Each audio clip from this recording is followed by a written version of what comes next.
ყველა ერთმანეთს უსურვებს რომ იყავი თავდაჯერებული, იყავი რაღაც ესეთი და მინდა რომ შვილი თავდაჯერებული იყოს, მაგრამ მე შევცვლიდი ამ ტერმინს, იმიტომ რომ ჰუმანისტებს აქვთ ესეთი ტერმინი openness, გახსნილობა, ღიაობა.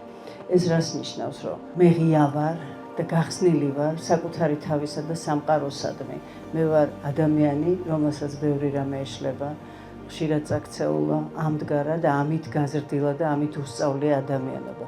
ის ვისაც არ ეშლება და ვინც თვლის რომ არ ეშლება, მას გაზრდის საშუალება არ აქვს, რომ გაიზარდო, უნდა წაიქცე, უნდა მიარტყა თავი რაღაცას, უნდა წაგებაც ნახო ისევე როგორც მოგებაც და ადგე და გააგრძელო გზა.